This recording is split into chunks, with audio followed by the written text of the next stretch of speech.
Welcome back to Project Geekology. This is episode 136, and today we are continuing our marathon throughout the Alien franchise.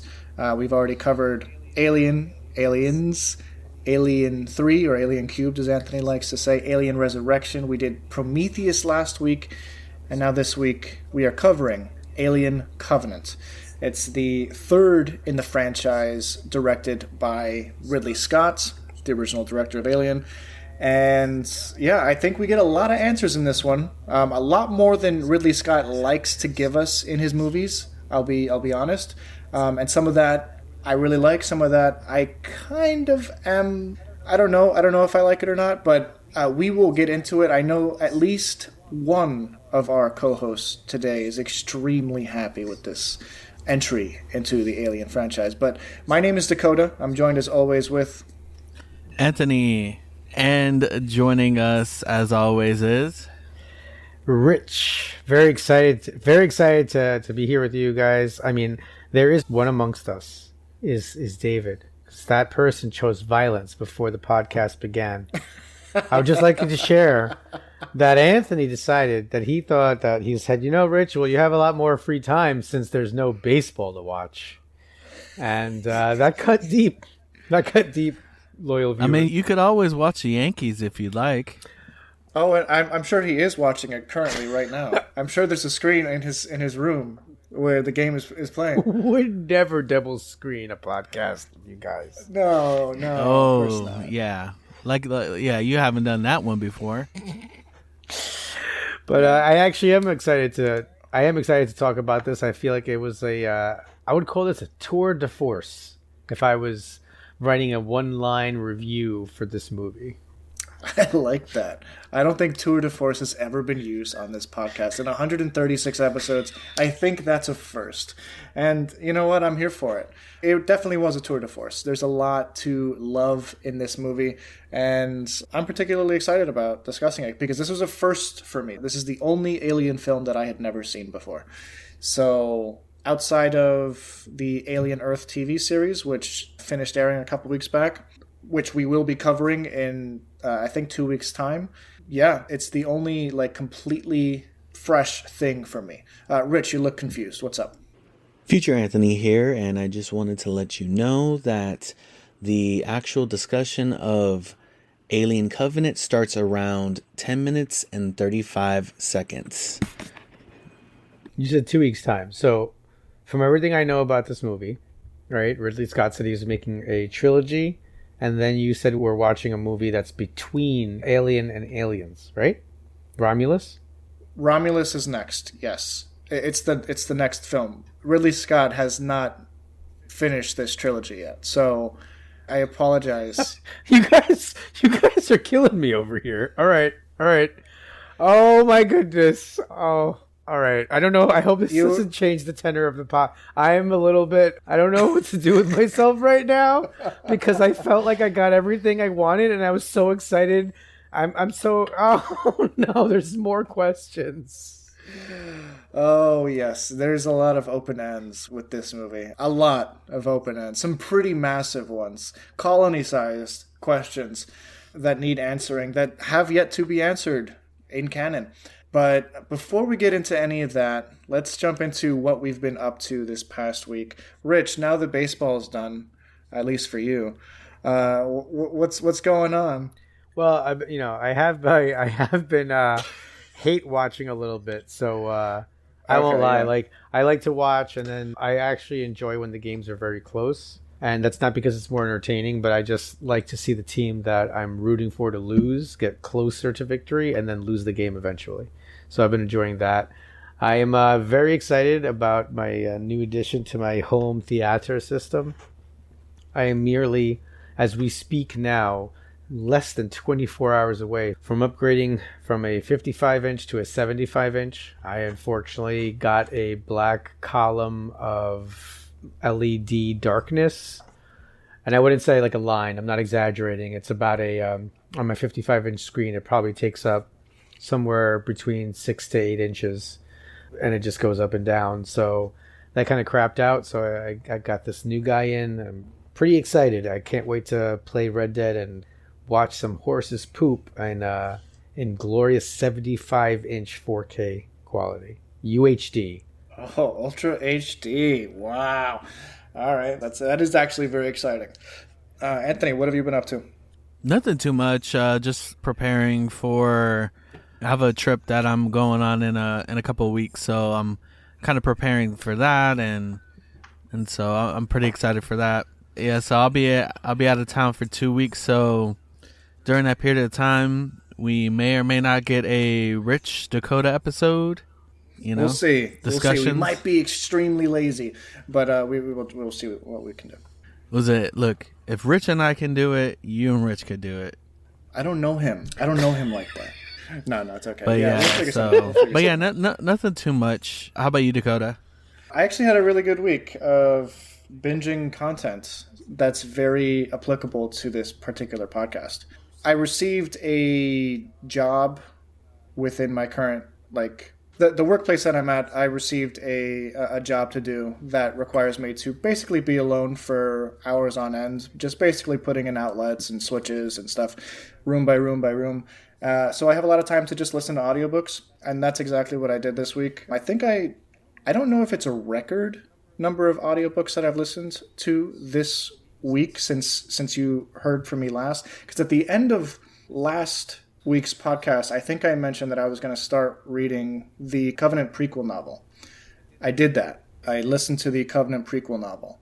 Then I listened to the Alien 3 novelization, which was really good. It actually made the movie better. And then I did something really kind of fascinating for me. I listened to the novelization for Alien Covenant, the movie that we're covering today, prior to ever having seen the movie. So I had never seen this movie, and I finished the novelization this morning, and just before we recorded this podcast, I finished the actual movie itself. So that was a really interesting dynamic change for me. And then I had a little extra time, so there's an audio drama of the original script for Alien 3. It's a very, very different movie.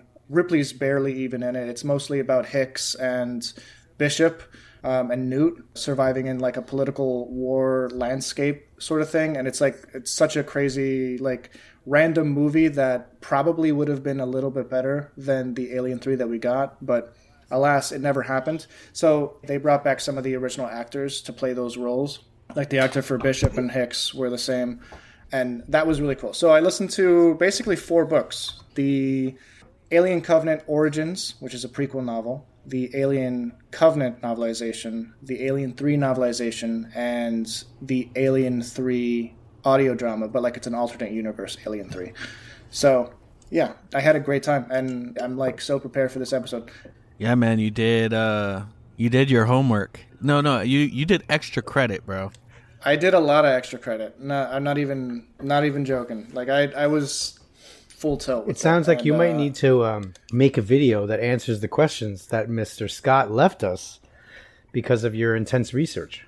I think if you guys have any questions for me, I can answer them on the podcast, and I'll do my best to answer them based on what the novels or novelizations, what I was able to glean from it, basically. And there is a lot different from the novelization to the film. The novelization is oddly more spiritual, I guess. The name Covenant, it in itself, a promise between God and man. That's what a covenant is. So the novelization was a lot more in that vein. There's a lot of little allusions throughout the book that I thought were really, really just fascinating, that they kind of either didn't touch on in the movie, or they just got rid of that scene, and it was a deleted scene or something. So that's one of the portions of the novelization that I think was better. But overall, I really liked the movie. It was cool. It was fun because I was watching the movie, and my wife's sitting next to me. I'm like, "Oh, this is a scary scene, by the way. There's going to be a jump scare. Oh yeah, well, look at this. This is really cool. There's going to be an alien ship here. Oh yeah." So I had that foreknowledge, and I thought that was pretty cool. So I don't know if I would do it again. I would read a novelization before watching a movie again. So that's one question that you don't have to ask me, because I already know the answer. Do they have it for... Probably not, right? They haven't done anything for Alien Earth? They don't have there's no novelization for Alien Earth. They usually don't do it for TV shows. I don't think I've seen it other than like the original, like Doctor Who episodes and the original Star Trek series. But it's like all like stuff from the 60s and 70s. Those are the only novelizations I've seen of the TV show. But there's no novelization for Prometheus or Romulus. So as of right now, I've listened to all of the novelizations except for Alien Resurrection. So that's it. That's where I'm at right now, guys. Next week, I will have listened to that most likely. You're doing the Lord's work, friend. We need answers because obviously Ridley Scott doesn't want to provide them. So I don't know what we're gonna do. Anthony just flashed out a frame into his background, and I got so scared. I was like, where'd he go? I was like, oh no, a xenomorph got him. I thought a xenomorph took him down. Oh man, Daniel's got him. Yeah, let's jump into our actual discussion of Alien Covenant. Let's start with Anthony, because you've seen this before. You're the only one of us who have seen this before. How did this compare to how you remembered it, or did you remember it at all at this point? What are your thoughts? So the last time I saw this movie was back in 2017. I actually saw it in theaters, and that was the last time I saw it. And that wasn't because I didn't like it, but I've never really like had the urge to go back and watch it.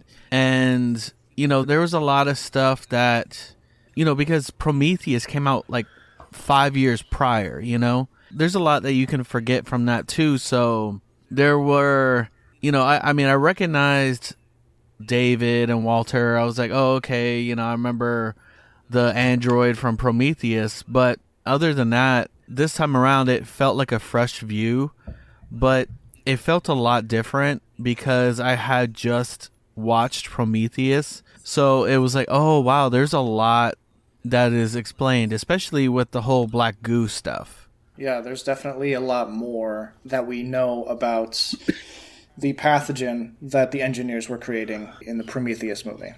Rich, let's turn it back over to you. Anthony mentioned that this movie retroactively answers and probably makes better some of the story cues in Prometheus. Do you agree with that?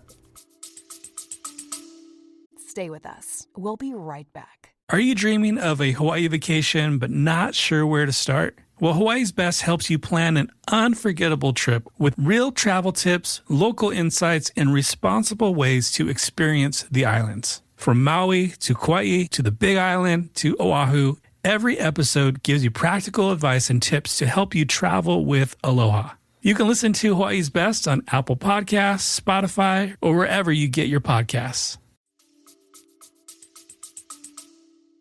Yeah, I thought Prometheus was a hot pile of stinking poo before I watched this movie. You guys heard me say that I liked Resurrection.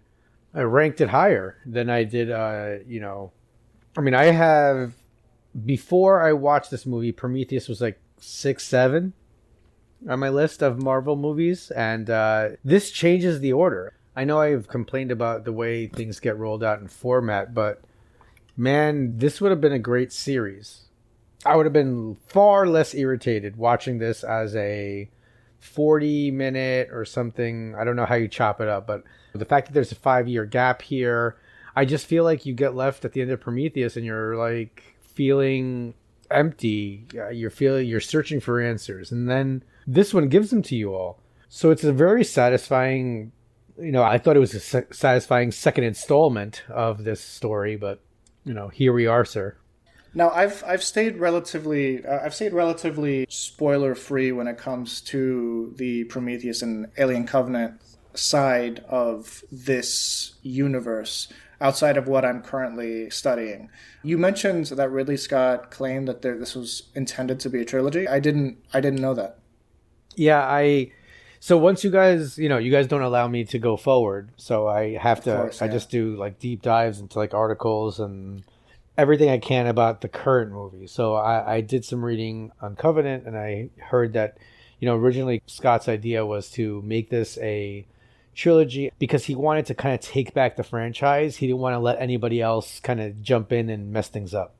Okay, and that kind of actually ties into something that I feel like I remember him saying. Basically, when the people who created Romulus made Romulus, he told them not to use the characters like David and everything from his Prometheus and Covenant movies because he wasn't, I don't know if he wasn't sure if he had plans for those characters or what, but he wanted them to steer clear of specifically that. So I guess that makes sense. And yeah, so you don't want some chinless wonder just walking in and grabbing your movie franchise and messing it up. I guess not. What is chinless wonder? I don't know. What is he? What are you coming up with that for? I'm leaving it there. We can move on. So, Anthony, what did you think? I really do think that you are and it's an opinion, but I really do think that you're coming down like on Prometheus like way too hard just because of the lack of I guess like a full form xenomorph.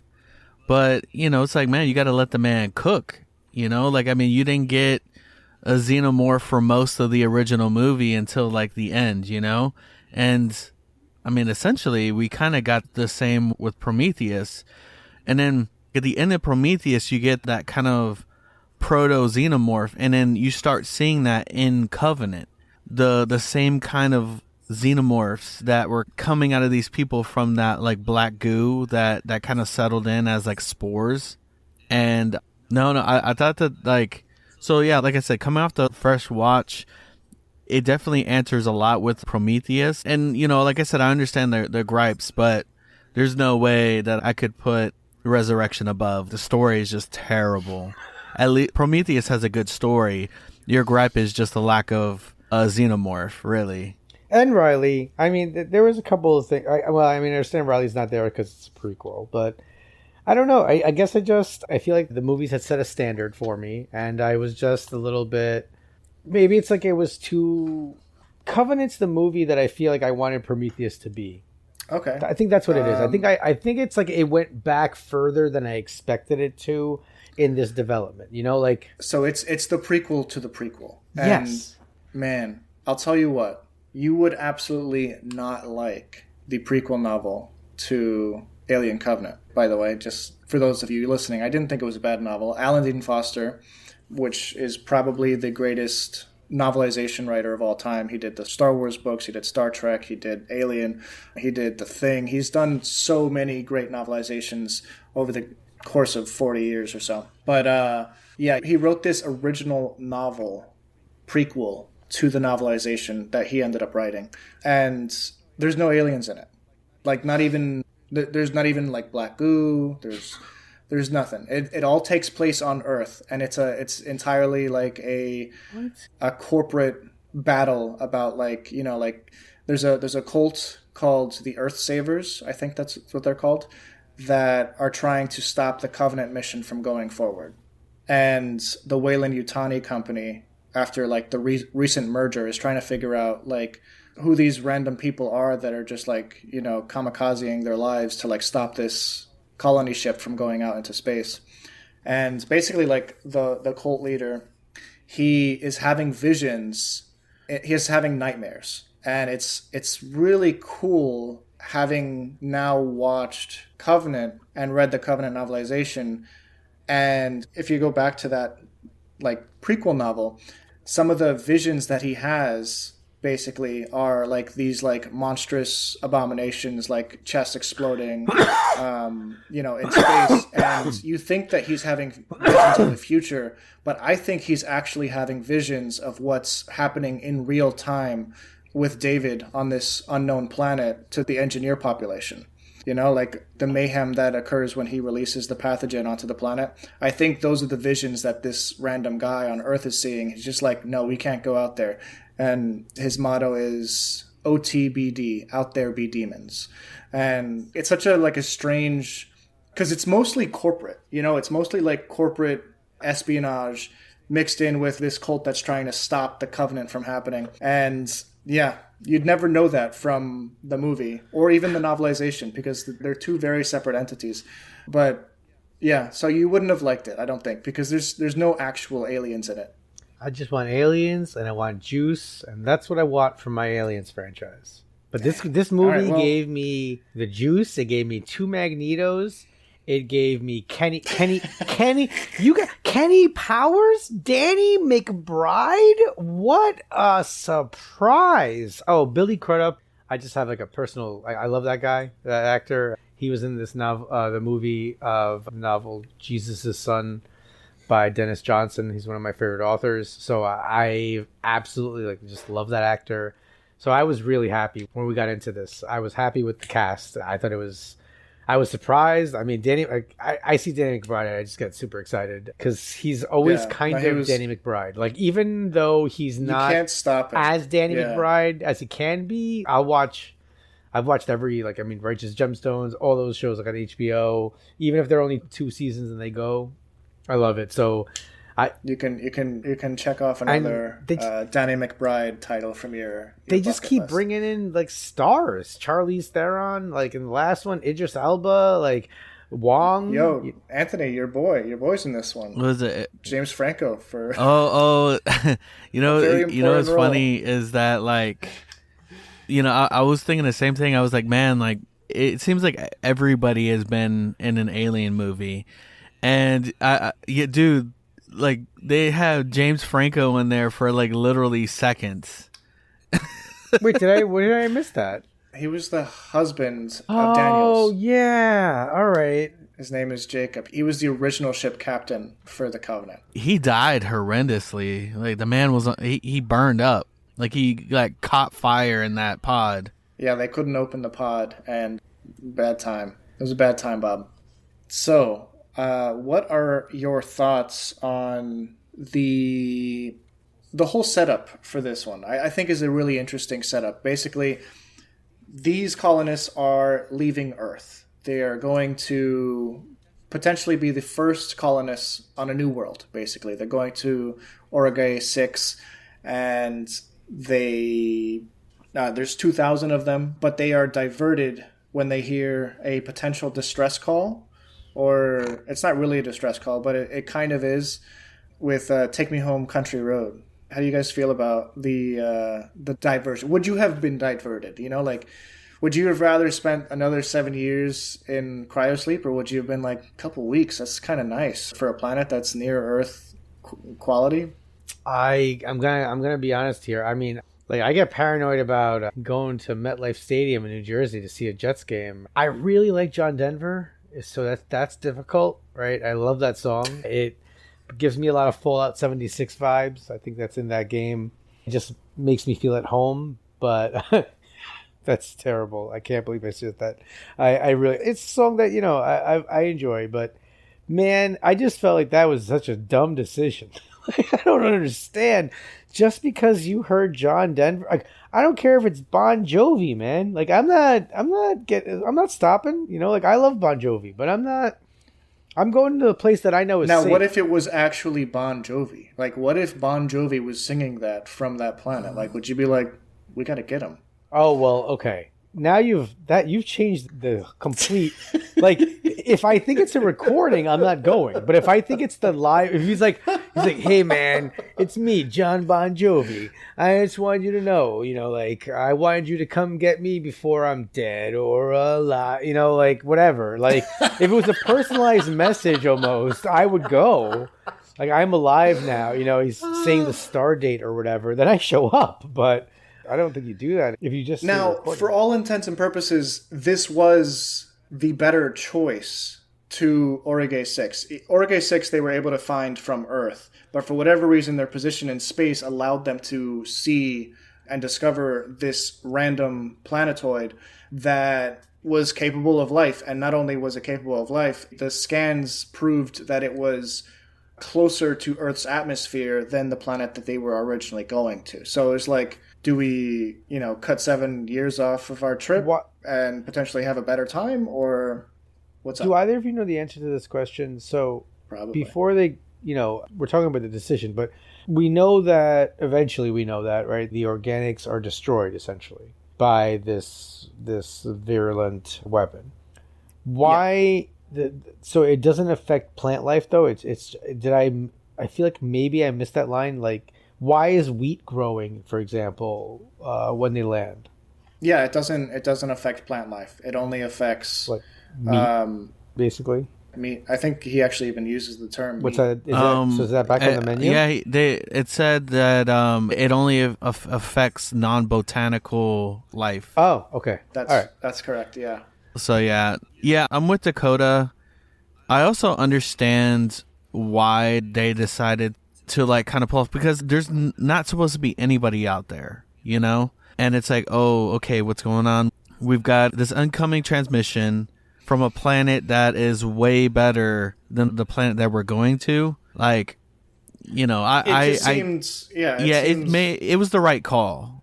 But it was too good to be true. Ultimately. Yeah, oh yeah, absolutely. Yeah, no, it was a trap, you know. But was there David, pulled the good old trap card on him. But Anthony, I just don't. Why do you guys say that it's a better choice? I mean, unless Daniel's wife, I can't remember her name for some reason. I'm going to call her Riley. Riley, she argues that her name is Daniels. Daniels argues that they've already vetted the place that they were going to. No, like they have. Because here's my thing.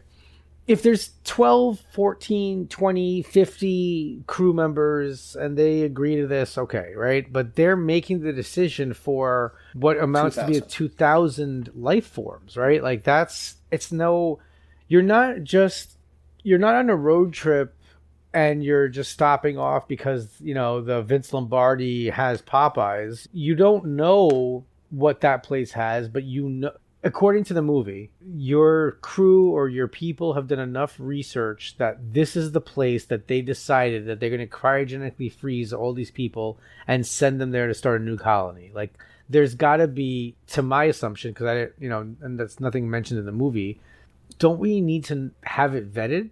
So as far as planet to planet, there's two ways to answer that question. Do they need company permission to divert their trip?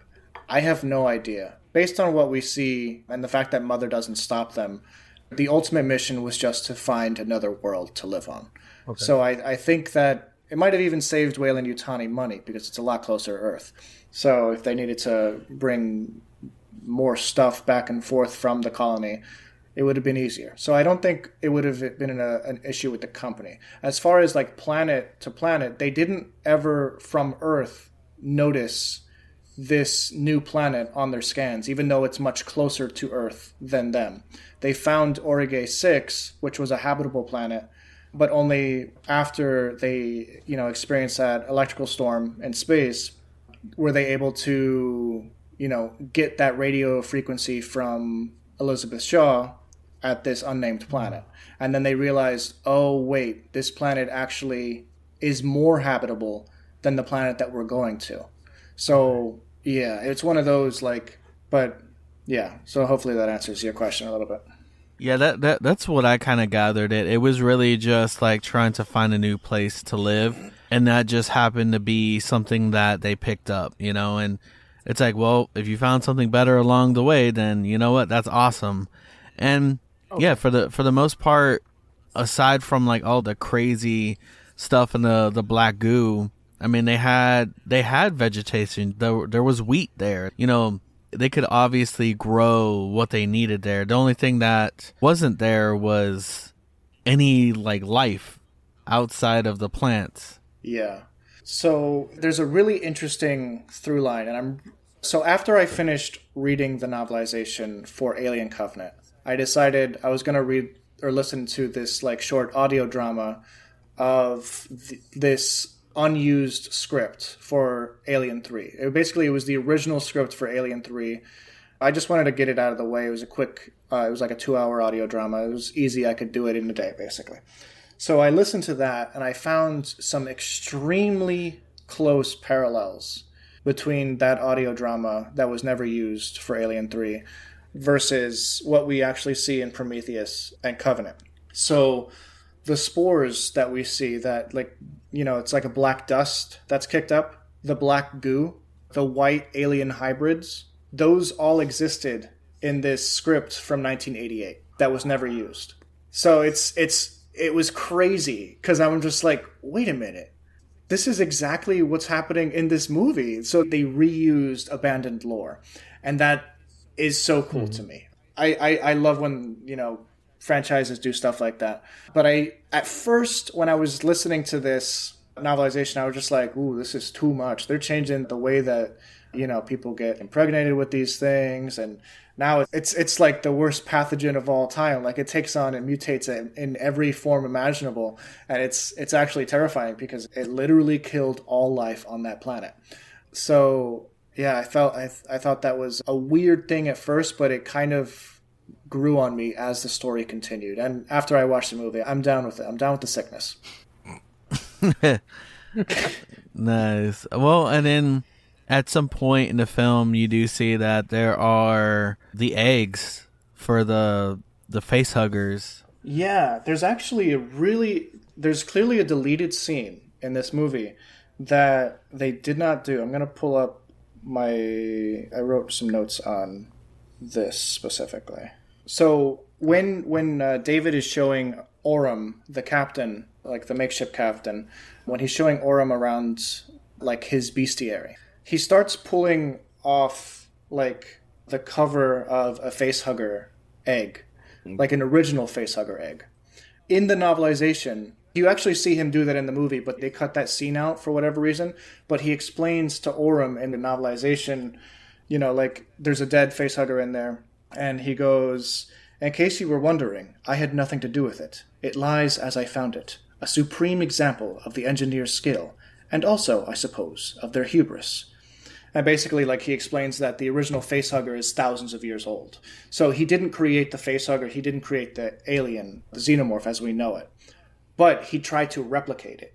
And those experiments in the basement were his own, so this is a new-ish type of xenomorph that's very close to the xenomorph that we know. So that's another question that the film didn't answer that the novelization did. And I think that that's actually a very important distinction.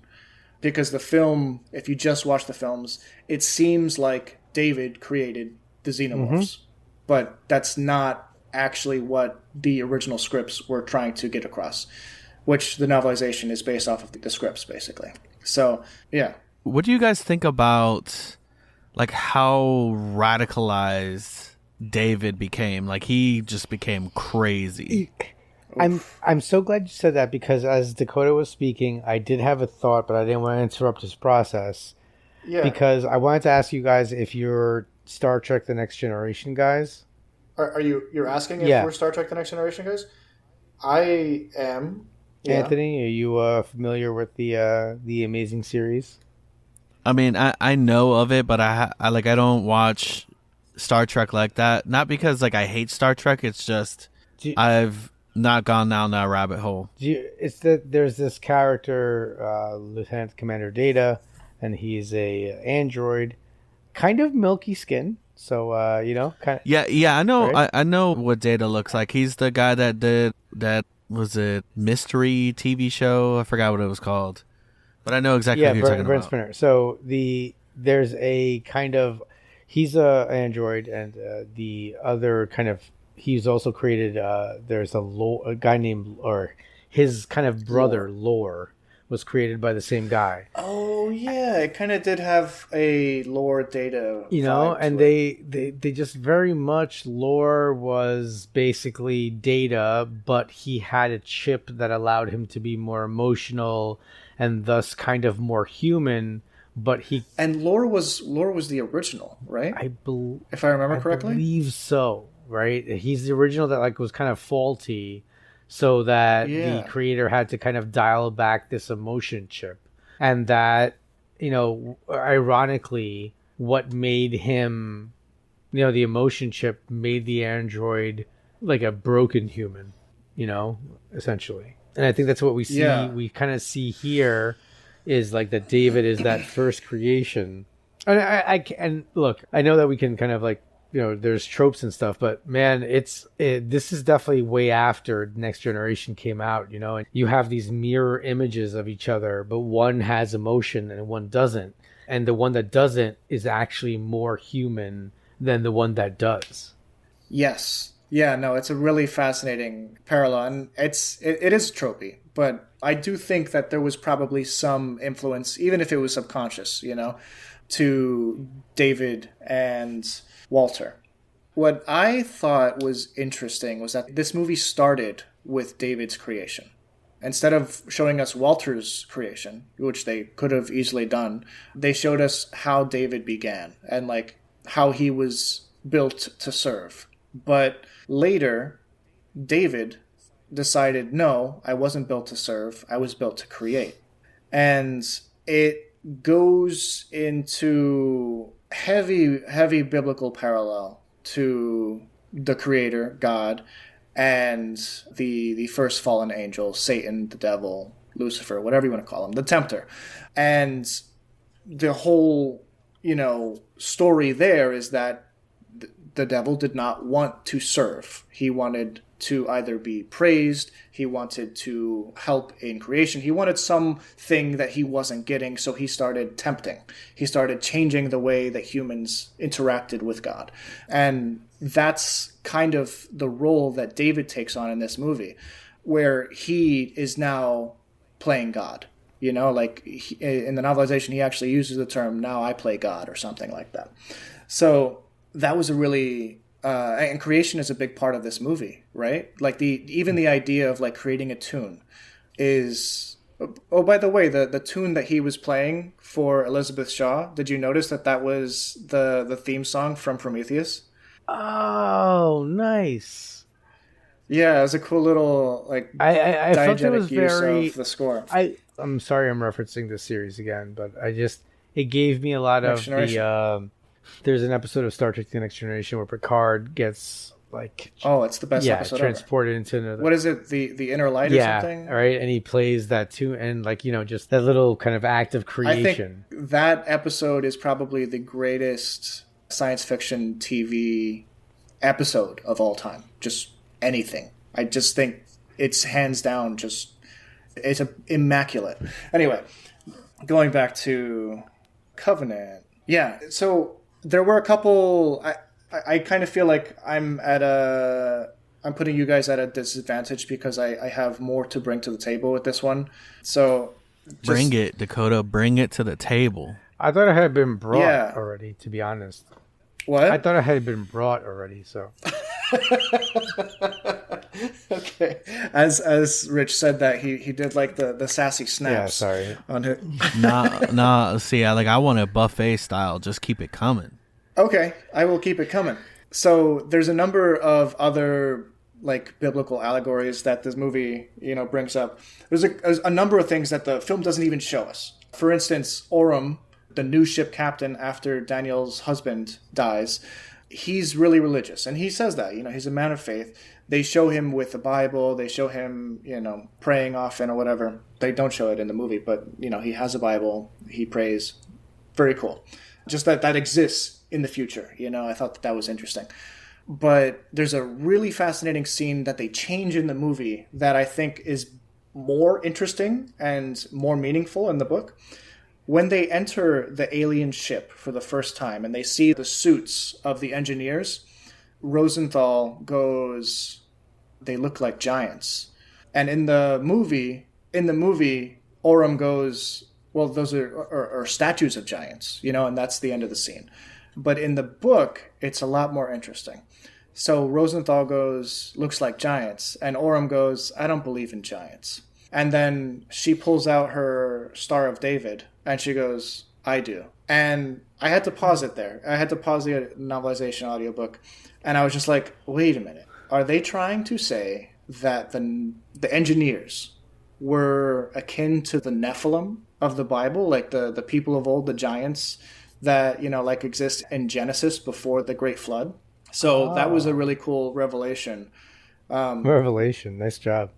Okay, yeah, I'm bringing it all the way around, Genesis to Revelation. Yeah, there's another interesting one that the film. I don't know if it was intentional in the film. I don't even know if it's intentional in the novel, but it seems intentional. Where Rosenthal, the Jewish character, she goes into that room with the water and she's bathing herself. But in the novelization, she goes to drink from it. And at first she cups her hands into the water and brings it to her mouth. And then she dips her head fully into the water to drink from it. And then the alien catches her unawares. That, and I paused it there and I was just like, wait, the Jewish character did this. What does that mean? And there's a scene there's a story in Judges 7 where God is basically telling Gideon to cut down the amount of people he has in his army. So he brings them to a river and he has them drink from the river. Everyone who, like immediately like just sticks their head into the water is deemed unfit to be in the army because they are unaware of their surroundings. But those who cup the water into their hands are able to, remain in the army because they're aware. So it's interesting that in the novelization, she cups the water first, and then it's only after she puts her face into the water that she is made unaware, and the alien xenomorph is right behind. Or is it? No, it's not the xenomorph. It's the neomorph in the. Yeah. Is that mentioned to us, or is that something that, because I caught neomorph as well, but that was my going through Wikipedia and different articles.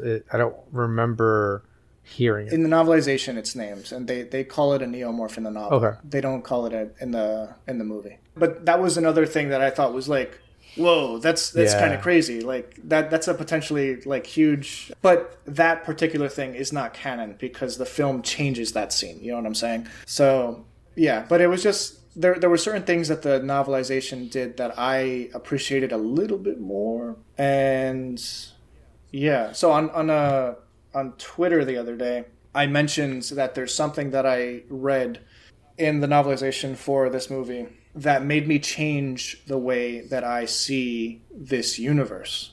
And I think it's a pretty substantial one. And I don't know if it was intentional, but there's a couple like major clues throughout the prequel novelization, or the prequel novel and the novelization. So I'm going to read these two quotes. In the Covenant Origins, which is the prequel novel, they're talking about how male and female roles have changed over the years, which you kind of see a little bit in the movie. You'll notice that none of the males or females have the same last name, even though a lot of them are married couples. Like Daniels is married to Jacob.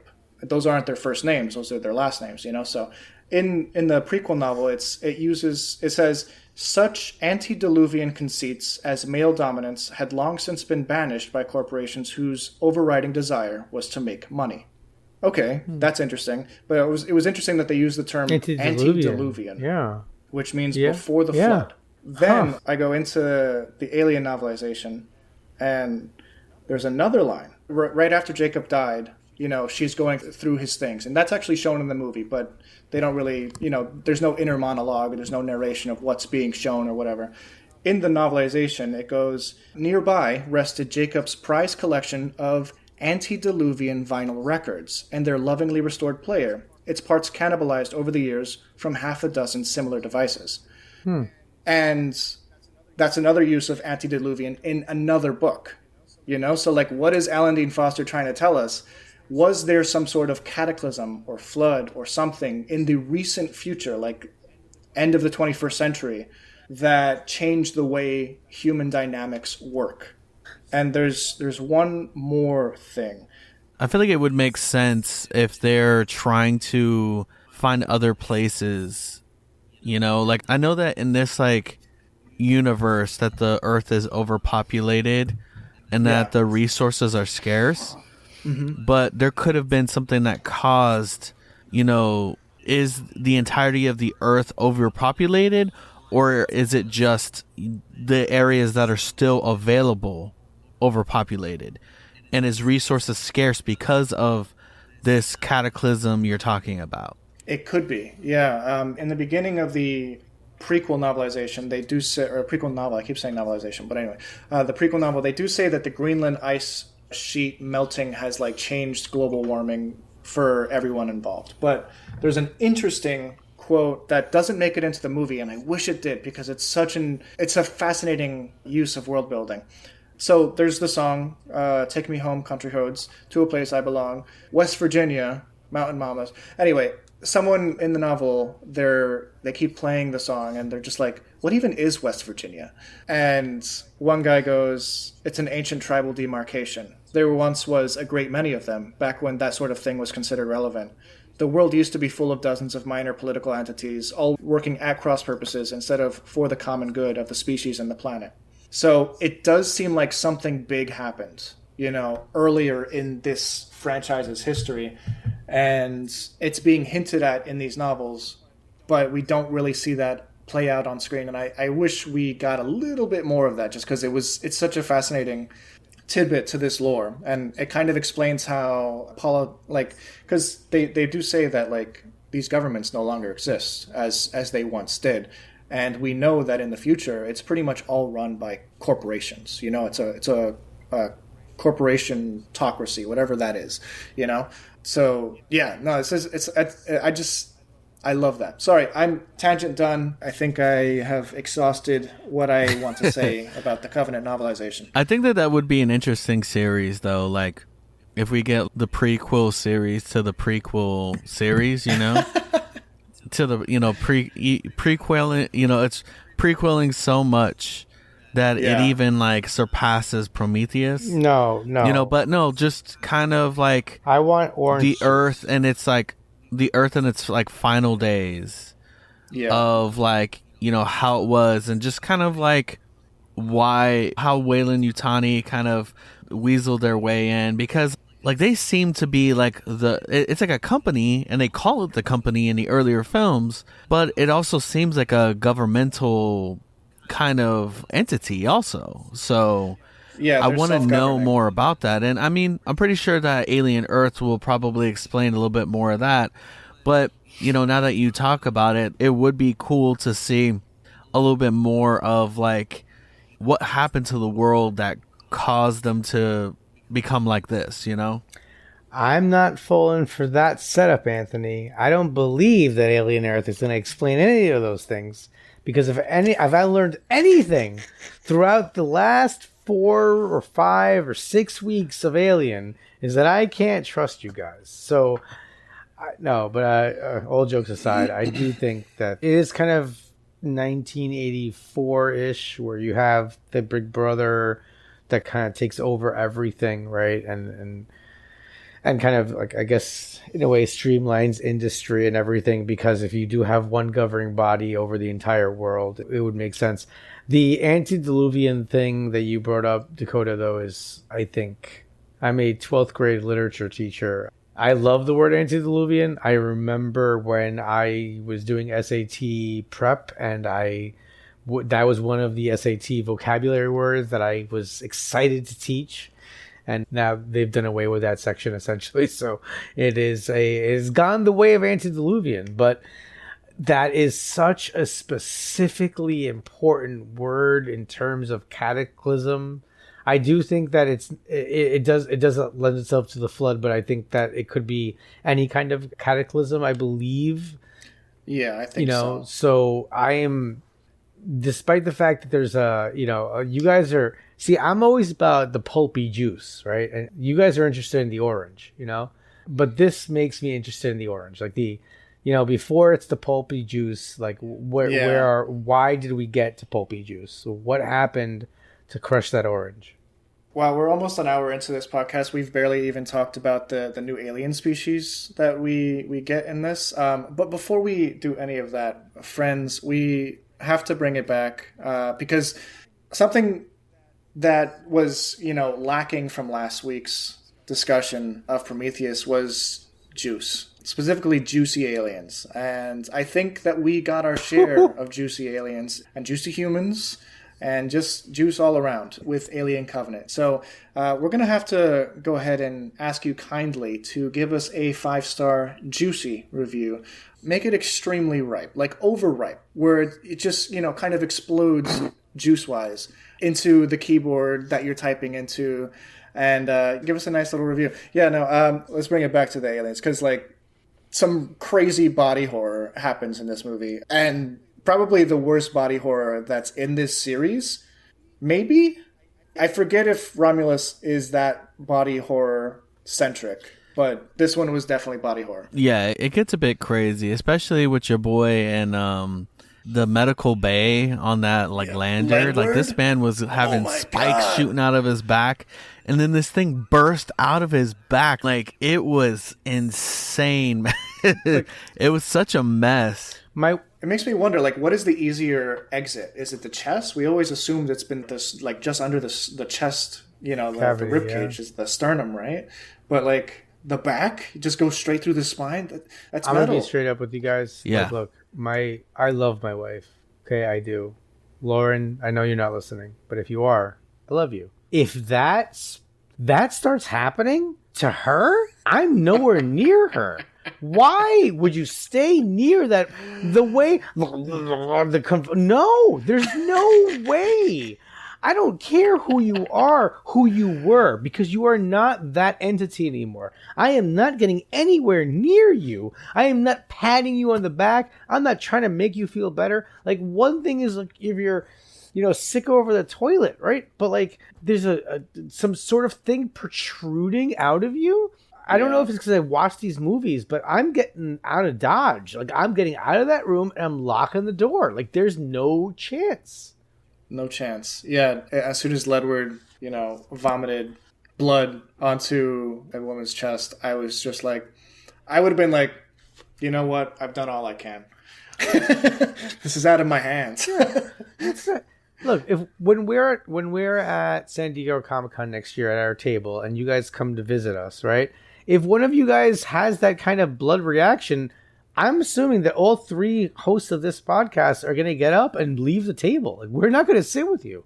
Like, that is... Might even leave the... I might have... I mean, we might have to, honestly. With neomorphs and xenomorphs going around and Black Goo and David. I don't know, man, but it's... That's... that I did like the body horror, though. I did. I really did. Yeah, no, it was quite unique, and that's what I love about this series as a whole. It's just, it never gives you the same thing. It's always different. There's always a new variant. There's always some new thing to overcome, and that's what's really cool about this series. Now, Anthony, you asked us about like what we felt about David specifically, about how radicalized he became. We never answered that question. He terrifies me. He's the most terrifying thing of all time. The idea that this curious little android, this synth, decided to go to this planet, open up a bay full of pathogen to destroy a whole population just to see what would happen is insane. That kind of reminded me of that scene in D&D with the red wizards. Oh, yeah. Yeah, like they kind of released that kind of shadowy the Red Wizards of Thay. They released the Beckoning Death. That's yes, what it was called. Yeah. It was Beckoning Death. Yeah, 100%. Yeah, no, it was crazy. Yeah, it just rained down on these poor people that were just living down there, man. That was the Chris Pike movie we reviewed, right? Yeah. Yeah, no, that was a rip-roaring good time. Indeed. I think that maybe my definition of a good time is you need a villain to unleash a terrible disease all over the masses, and then I'm all for it, because David is so... It's interesting. It's just I think of a couple of things, right? Just I think of Ultron. I think of course our good friend Arnold saying it's a learning computer, it's a neural net processor, and I just think that it's almost it is the idea that we kind of come back to, I think, in sci-fi, that androids, robots, AI, whatever it is, gets to the point where it realizes, like, hey, you know what the best thing for them is? Organics is death, right? Like, they'll have no pain if they're dead, right? And it seems to be... So I wasn't terribly surprised. Okay, I won't lie to you. I was surprised in the fact that I was very confused at first, because... We get the creation of David. I didn't want to admit this earlier, and hopefully it's later in the show. I thought I was confused. When I saw Walter, I thought it was David. And then I thought that he was pretending to be Walter. And it wasn't until we found David that I then was like, oh, wait, they're two different guys. I was kind of confused about that, but on my second rewatch, everything made a lot more sense. But at first, I kind of got Ridley Scotted. I was a little confused about what was going on here and the timeline of events. But yeah, no, David seems to be the natural progression of any, like, just watch out with the ChatGPT guys, because you upgrade and next thing you know, it's going to wipe you out. It's going to take out your Grubhub orders because it feels like if you die, you save money. If you don't get food, you save money. It's budgeting for you, you know? We do have a Cyberdyne adjacent in this series. So what was it called again? It wasn't Cyberdyne. It was something Hyperdyne. else. Hyperdyne. Oh, yeah. So, I mean, you know, who knows? What if that'd be an insane crossover. Like, you know, you just get like what if you get a movie where it's like Alien versus Predators and then just like the Terminator comes out of nowhere? Yo! That'd be insane. Like Arnold, That'd be just like insane. Arnold versus the Predator versus Alien. I can't get to the chopper fast enough to see this movie. This is why they don't let fans write the stories. Hey man, hey. It would be cool. It would be cool. We need a Deadliest Warrior to come back and do an episode on that. Dude, could you imagine I would love Schwarzenegger and a xenomorph just clapping mandibles and just flexing their arms and all the juice dripping? I would like to see them arm wrestle. Like, what would happen? Arnold wins. Arnold wins every time. I'm not sure if you know this, but Arnold Schwarzenegger defeated the devil. All right, he called the devil a choir boy. If you've ever seen End of Days, he fought the devil and said, "What are you, a choir boy? You're a choir boy compared to me." All right. So we need to get this going, guys. All right. So, question of the day: who was caught off guard by David ending up on the Covenant? No surprise here. Yeah, No surprise? Yeah, I don't think that there was a surprise. Like when it ended up being him, I was like, yeah. I feel like it seemed like it would have happened. You know, what would have been insane is if the ship. I know it's not, but it would be insane that if it was the ship that was the derelict ship in the first one. That'd be insane if that was the ship. It would have been insane. It would have changed a lot, actually. It would have. But that kind of just goes to show like how much more ancient this species is, you know? Because there's more than one of these ships. And they've perfected this organism for a while now. So, yeah. What do we think is going to happen to these the people on the Covenant ship? Nothing. Because is Romulus, does it cover them or is it a different group of people? No, it is a different group of people, right? It's gotta be. It's like 30 years later or something, right? It does not cover anything that has to do with the Covenant. It will tell you that much. I was hoping. Yeah, no, it's a completely different movie. The vibes are much, much, much closer to the original movie. That is probably the only thing that I can tell you. It's probably the closest movie to Alien in terms of feel. Now that you've seen Covenant, so you've pretty much seen every Alien movie now. Where does Romulus sit? On what ranking system? No, I'm not saying the MCU. Oh, come on, I'm not mentioning my MCU. No. Not today. We're not doing the MCU. Dakota could do but in all seriousness, okay. Like is Romulus? Do you still like Romulus more than? Do you like it more than Covenant, or does it sit about the same? I've only seen Romulus once, and it was last year, so it was in theaters. I just remember thinking, "Wow, that was a brilliant movie." I wish that I had been watching the Alien movies leading up to Romulus, because that would have a better answer for you. But at the time, I felt it was just very novel. It was very fresh, and it felt like a return to form for the series. Romulus, that is. Ooh. And Covenant sits at a 65 on Rotten Tomatoes, and Romulus is at 80. So yeah. We'll all be able to talk about it next week. So it's a pretty interesting place. 6-7. It seems like it stays between 6-7. I think I said that earlier, and I didn't even look that information up. By the way, Anthony, I'm not gonna lie to you. I was really hoping you were going for the MCU bit. I was waiting, like literally just. Some stuff, it gets old.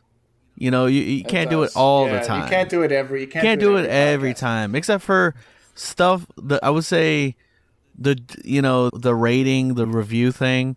That's just something that we've we stayed with, adopted into the podcast. Yeah. But the some other stuff kind of come and go.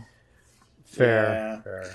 But you know what doesn't come? Enough meat. And, David is on this planet all alone. He's gotten rid of all of the bio life forms. He's gotten rid of all of the fauna. And finally, meat is back on the menu. And he's so excited. He's so excited. He's able to finally, use all of his creations for once. But it's kind of like a vicious cycle, because he will use the creations to create these xenomorph life forms, alien life forms, and then the meat's gone again. So I'm kind of happy for him, I don't want him to be there. I don't want it to be on the Covenant, but I'm happy for him that he's got a lot of subjects to play with. Do you think there's any chance that he updates the song every couple of years? Do you think that at some point David starts broadcasting Bad Bunny because he's going to be playing at the Super Bowl, and it attracts a different generation of Earth immigrants?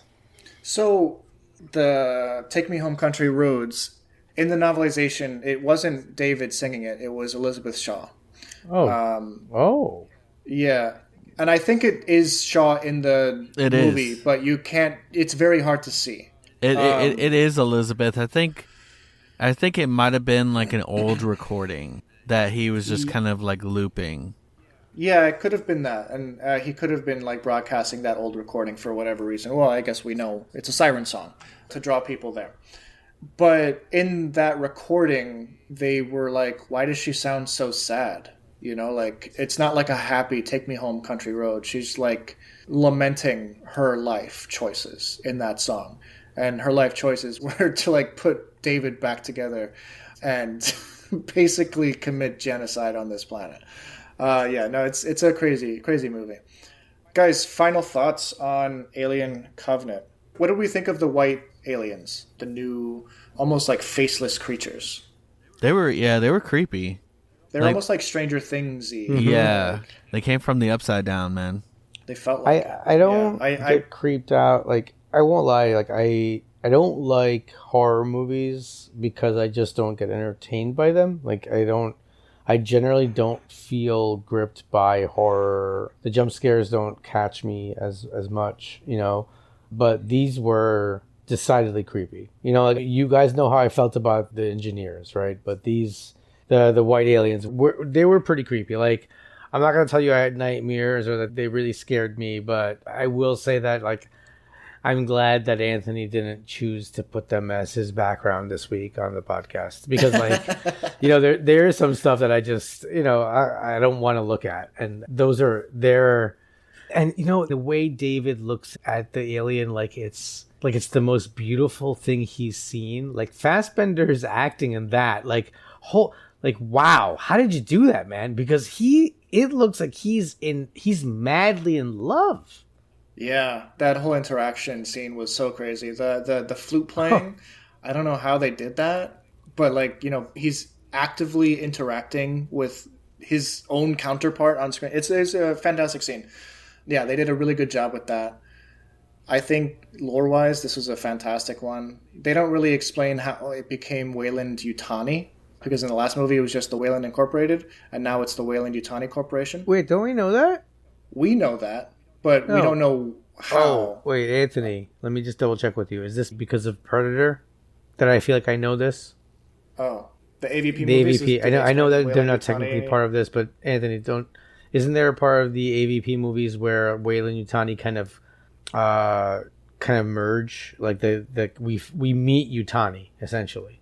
She's helping search for the Yakuza tech? The Predator tech? Yautja. Maybe. Yeah. Was it? I don't. I hate to say it this way. I think that part must have missed me because I don't remember that. But I think you're correct. I do kind of very vaguely remember that. In the Covenant Origins prequel novel, they do just mention that recently the merger took place and Yutani, basically it was a corporate takeover. And as a conciliatory gesture to every Weyland employee, they named the company Weyland-Yutani instead of Yutani Weyland. So it was still Weyland first because of all of Peter Weyland's innovations in tech and stuff. So that's how they explain the merger in that prequel novel. All right. Sorry for making the podcast even longer, guys. No, I mean, look, if you guys are listening and you don't want to read a whole prequel novel, I'm very happy to explain a little bit of what happens in it. And it's lore, it's cool stuff. But anyway, I think this podcast has gone on long enough. Any final thoughts on Covenant, Anthony? For a movie that was called Alien Covenant, I was pretty upset that I did not see Master Chief. There was no elites or grunts or hunters or anything in it. No Marines. I'm like, dude, what is this? No, I agree that this was pretty good lore wise. It's a fun movie, and I think the most compelling part of the movie was the whole David dynamic. He just made it even creepier in this film. So he was creepy in Prometheus. He just got even creepier in this one. So yeah, it was good. Yeah. Good stuff. Rich? You guys know. I mean, I wish that this podcast didn't exist so that you could go watch Alien Prometheus and then be furious and then watch Covenant and feel the joy that I felt. Like, it sounds like I'm exaggerating, but this is such a watch. Like, if you've been with us on this journey, you're doing yourself a major disservice to not go watch Covenant. I agree. It doesn't crack my top 5 MCU films, but it might make 6 or 7. So many memes. 41. We're almost done. All right, guys. Thank you so much for listening to us here for our 136th episode of Project Geekology. Next time, we cover the final, or at least the most recent Alien film, Alien Romulus, by Fade Alvarez. This is going to be a fun one, and a personal favorite of mine that our 2 co-hosts have not seen. So this is going to be fun. And after that, we cover the first season of Alien Earth. And after that, nobody knows. Might be the end of the podcast. Might be the beginning. I don't know. Yeah. We're just gonna hop into a time machine and just go back. Ouroboros. Yep. Oh, nice reference, guys. If you want to check out any of our socials, be sure to click down into our show notes down below, and you'll find links to all of our places online. But thanks, guys. Have a good one. Peace. And meat's back on the menu, boys.